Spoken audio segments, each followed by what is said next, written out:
Hello everyone, and welcome back to Moosemeister Plays Victoria 2 as France.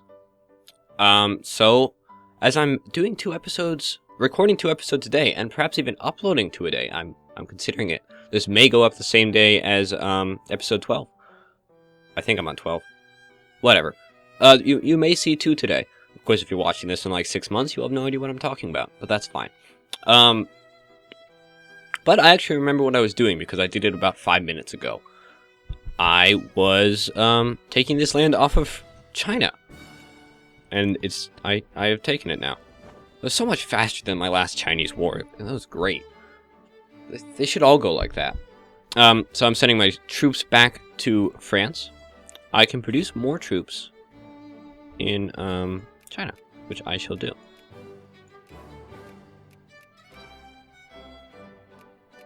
No.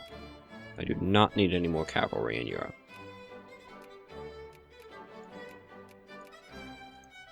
Like usual, I have picked what soldiers I am making absolutely randomly, with barely any thought involved. This is one of the games I'm better at, believe it or not. I know you may be astounded.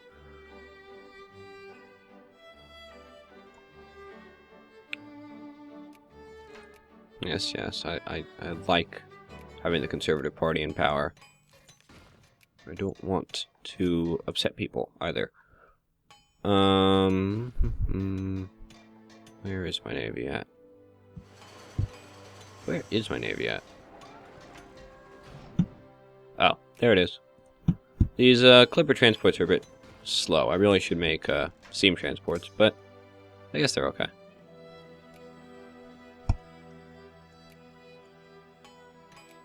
The Bobado Fear. Very nice. Split this in half. Split in half button would be nice. Sort of, CK2 style.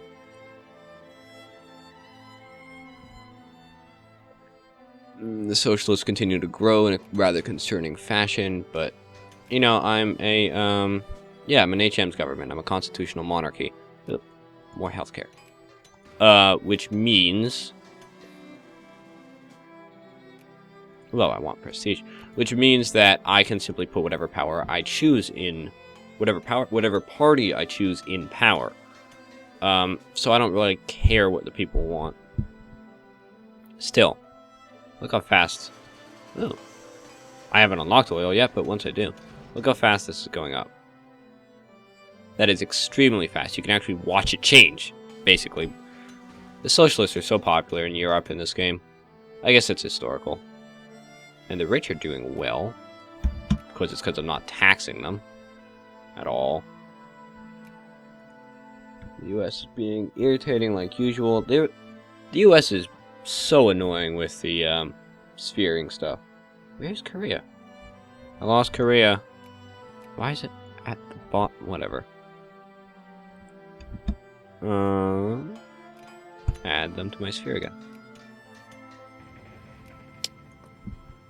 I'm lazy about the spheres too. I've talked enough about how lazy I am. I could probably drop it. You guys will figure it out. So,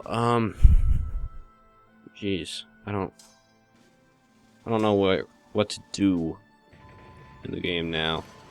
I mean, I can keep beating up on China once my truce with them expires, and I think I will.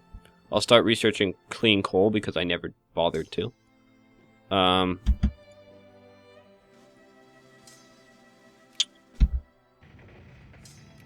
Yeah, I mean, that's about it, really. Try to gear up for the Scramble for Africa some more. I've got all of the military tech that's available to me right now, which is great. I also have the largest military in the world.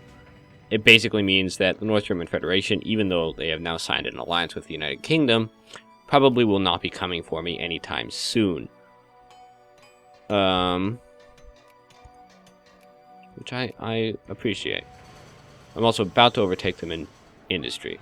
My industry is growing substantially faster than theirs, which I also appreciate. However, if they attacked me, I could hypothetically take some of their land off of them. But, I don't know. I don't... Blob is generally the term in this game so much. Brazil is really losing to Peru somehow. How do you do that? Dopes. Brazil should be able to beat all of their neighbors pretty easily. Huh. See, the socialist being popular does have a benefit, in that I can pass all of these social reforms that are actually helpful, like healthcare. For some reason, that doesn't cost me any money. That's fine. Ooh. That's a tricky decision. I definitely want jingoism, but I also want prestige. I'll take the jingoism. Yeah, they like jingoism. 85%. Ah, jeez. Oh, the Ottomans evolved. They seem to be. Yeah. The Ottomans and Austria are on our side somehow. Oh, right, because I called them in when I called them to help me with China. Because for some reason this game doesn't have a only involve in one war button. You know, I can't say, like, only help me with the Chinese war. They have to help me with the Chinese war and the Brazilian war. Whatever. But the Ottomans are invading Venezuela. Which is nice of them, because I had no intent to help. This war is actually kind of useful for me, because it'll never affect me in any meaningful way. And, yeah, sure. And it keeps me out of crises. All of the crisis stuff. Because you can't be involved in a crisis if you're in a war. So they just kind of happen without my involvement. Because I don't have to deal with them. Ooh, my first major rebellion. How many are there? 180,000. That's a good amount of rebels. Anarcho-liberals. Well, I definitely can't let them win. Because a bourgeois...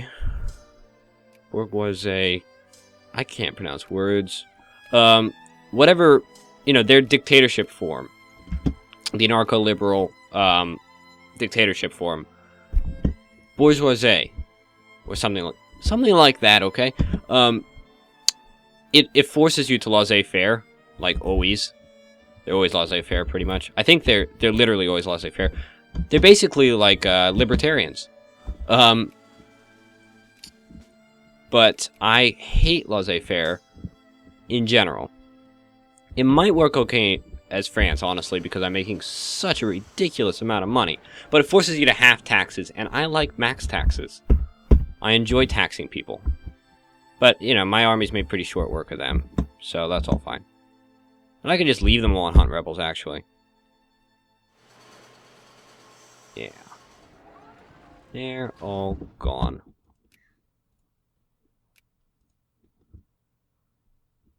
However, there are 102 million reactionaries in... Oh, okay. Not 102 million. That would be ridiculous. 1.01 million. There we go. Reactionaries. And there's still 586,000 anarcho-liberals. It's just they didn't all revolt. Yeah. The 1 million guys might be a little difficult to deal with if they all decided to rise up. But I don't really mind reactionaries so much. I could live with a presidential dictatorship. Firstly, because they call me El Presidente, which doesn't quite make sense considering that I'm French, but I do think that's probably the best dictator title ever. It's so fun. It's one of the primary reasons I bought Tropical 4, although I still haven't gotten around to really playing it. And then... Alright, fine, this won't fit. Fine. Hey, whoever took me in prestige? Come on. Stupid US. I hate them in this game. They're so annoying. But... Sorry, I lose my train of thought so often. What was I saying? goodness, I have no idea. Nope. No clue. It's completely gone.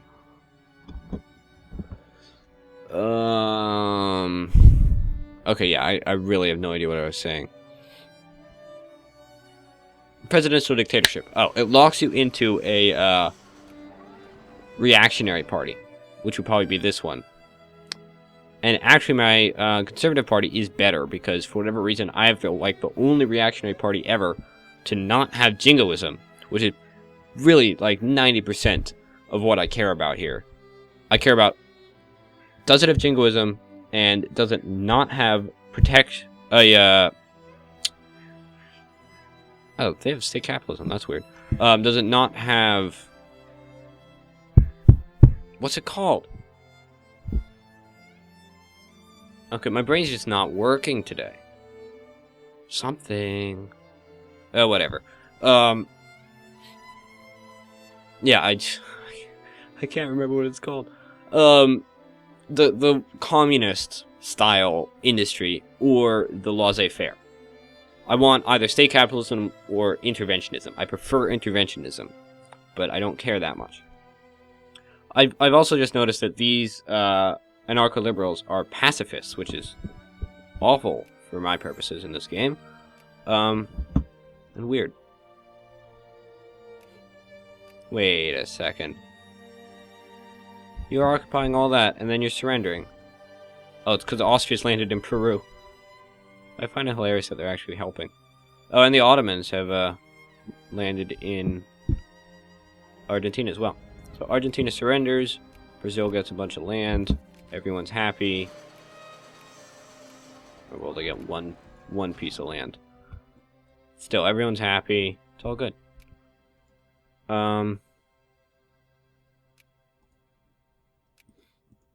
Yup. Here's my factories. How'd they get so much prestige? It's really irritating.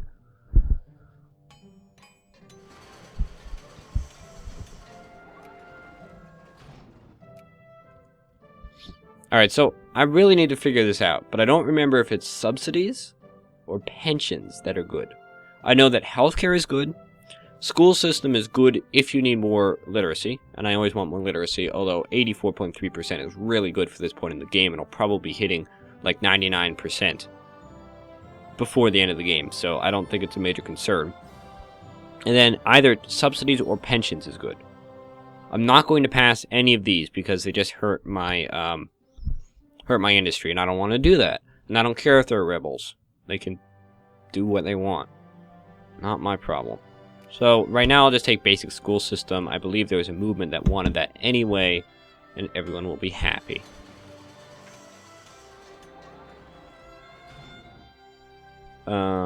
Send some to my neighbors. Make Serbia happy. Where do I even have cotton? It's a very good question. Timber, fabric, and tea. That's what I'm exporting.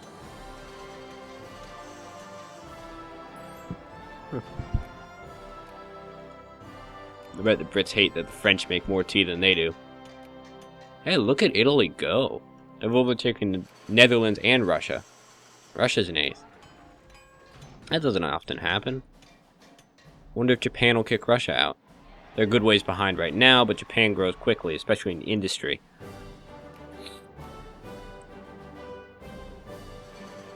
I'm only 2 points behind Germany. This is just such minor nitpicks, but I really wish this game had a not only cancel or subsidize all factories on list, but default to no subsidies. It defaults to subsidies, so I always go in here and click no subsidies because I don't want any subsidies. But I have to do that manually all the time, and it bugs me. It doesn't seem to bother most other people. It really irritates me.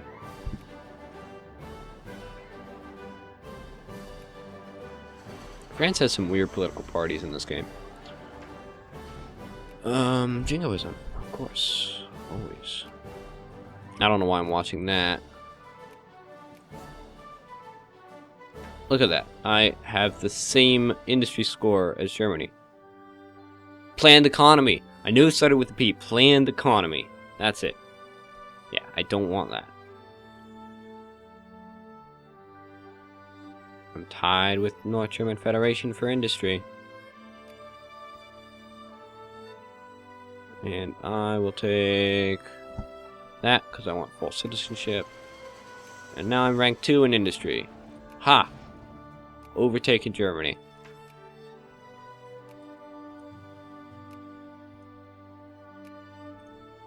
Lovely. Lovely, lovely, lovely. The UK is still a good ways ahead of me, but now that I'm overtaking Germany, I'll just continue to pull ahead because it's clearly growing more quickly for me. Free trade. And then at some point, I should be able to get ahead of the UK. Assuming that it's growing more quickly than the UK as well, I'm not sure on that.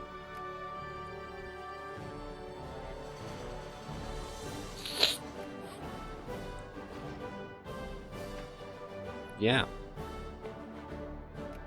Just kind of keep doing what I'm doing.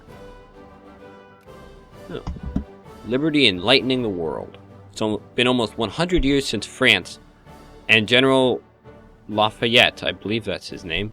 I've heard of that guy. He's a historical figure, but I can't pronounce French, as I've explained many times. Nor English, nor anything. Anyway, came to the aid of the brave young American Republic at the hour of her birth and most dire need. Since then, the American Republic has served as an inspiration to freedom-loving people everywhere, and has stood as a clear and voiceful reminder to the world of the possibilities of human liberty. Some within France's Republican circles have suggested that we celebrate this centennial by presenting to the American people a suitable gift to mark their first 100 years as a free people, and their historical bonds of friendship with the French nation. Vive la liberté, or whatever. But what this event does, and I was going to complain about not being able to choose, but apparently I can, which is great, because again, I've never gotten this far as France. What this event does, it loses me, or this decision, whatever. It loses me some militancy, which is nice, but it also gives the U.S. liberty enlightening the world. And that gives them the Statue of Liberty, and that gives them a massive boost in immigrants, which I don't want to do, because then they outdo everyone else in population, and they just win. And it drives me nuts. I really think that this event should go to whatever American nation has the most reforms passed at the time that France chooses it. You know, so the AI or the player playing France clicks this button, and then the event fires, and it doesn't have to always be the one with the most reforms, but it picks from a list, and you're weighted more heavily based upon how many social and political reforms you have passed, and then it goes to that country. That way, the U.S. isn't guaranteed to be dominant in the immigrant game. Because I played a Peru game once. I passed every social reform and every political reform. I should have had, and I was a liberal party with full citizenship, promoting immigration, everything. I should have had way more immigrants than anyone else, especially than the U.S., who had passed like half of them. And the U.S. had easily 5 times as many as me. And it's just because of that event. And it's so not fair. Because I was vastly more attractive to immigrants. Plus I was rank 4. I'm not like some piddling little backwater country. I'm rank 4. I've got a massive industry. I've got almost all of the techs. I'm extremely, I'm a high standard of living country. I've got all of these reforms passed, and people still choose the U.S. because they have a stupid statue. Like, I understand somewhat tweaking it towards historical accuracy, but kind of the whole point of these games is to take things in your own direction. And I had altered history to the point where Peru would be on the level, if not above the U.S., for kind of the promised land, the place where people can go and make a new life for themselves. So I should have been getting more immigrants, but I wasn't because of the stupid statue. If you hadn't figured it out, I don't like that statue event very much. The statue itself is cool. I've never seen it in real life, but I hope to someday. Anyway, rant over. Let's pick some more tech. So I have all of the industry tech. I have all of the military tech. That is great. I'm going to take these two. They're not that big of a deal, but more industry boast. Maybe I should be building my navy up more, get some naval tech, but nah, whatever. I don't care about navies very much. I guess I should care, because I'm going to get into a conflict with the UK. Because they're allied with the North German Federation. And because it's just kind of inevitable at some point. And then I have to be able to beat their navy to blockade this so I can get troops across and they can't. I'll do it next. And I am coming up upon my finishing time for this episode. So I will pause this here and end the episode. Thank you very much for watching. And please come back next time for more Victoria 2. We're getting very close. It's 1867. We're getting very close to the scramble for Africa in 1870, which should be more exciting than just this sitting around in the occasional war. After that, things get really interesting. I love the late 19th century, early 20th century segment of this game. That is the best part of this game, in my opinion. Anyway, thank you for watching. Please join me next time for more Victoria 2 as France. Bye.